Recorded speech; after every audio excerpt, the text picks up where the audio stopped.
6 கோள்கள் ஒரே நேர்கோட்டில் வருவதாக சொல்லப்படுகின்ற வானியல் நிகழ்வு இன்று நடைபெறுகின்றது. இது குறித்து நம்மோடு பேசுவதற்காக பிர்லா கோளரங்கத்தின் தலைவர் லெனின் தமிழ்கோவன் நம்மோடு இருக்கின்றார். சார் வணக்கம்.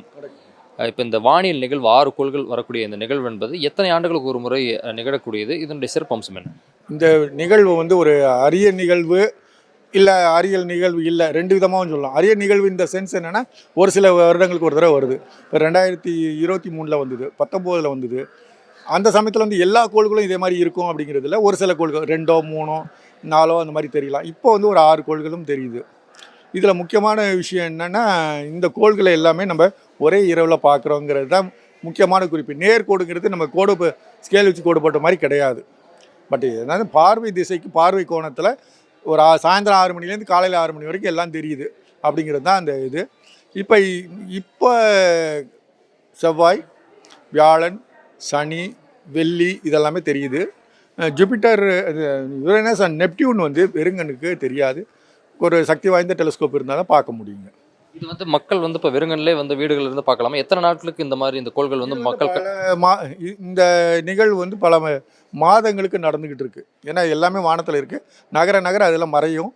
பட் என்னென்னா, ஆறும் தெரியுமா அப்படிங்கிறது தான் பிரச்சனை. இன்னும் கொஞ்சம் நாள் வரைக்கும் ஜூபிட்டர் தெரியும். ஒரு மாதம் கழித்து சனியும் வீனஸும் மறைஞ்சிரும். அப்போ செவ்வாய் மேலே வந்துடும்.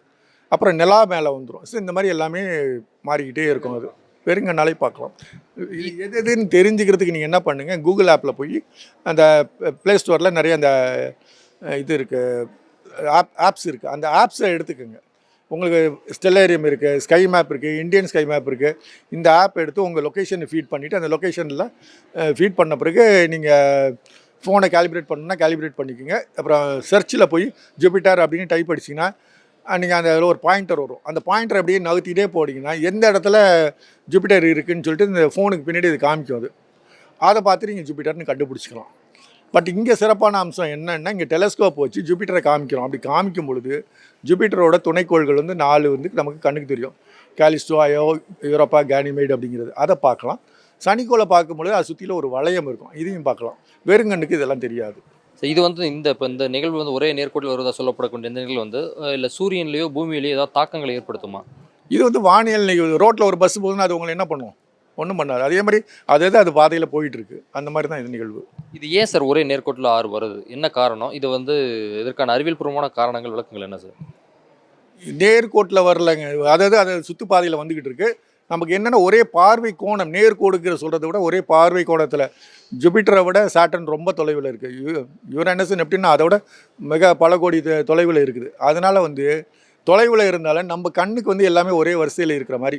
அதாவது உதாரணமாக என்ன சொல்லணும்னா, ஒரு ரேஸ் ட்ராக்கில் நீங்கள் பார்க்குறீங்க, தூரத்தில் இருக்கிறதெல்லாம் கண்ணுக்கு தெரியாது. ஆனால் உங்களை பக்கத்தில் போகிற ட்ராக்கில் வேறு ட்ராக்காக இருந்தாலும் எல்லாமே போயிட்டுருக்கும். வேறு ட்ராக்கில் இருந்தாலும் உங்கள் பார்வைக்குள்ளே ஒரு 4 காரோ 5 காரோ தெரியும் இல்லையா?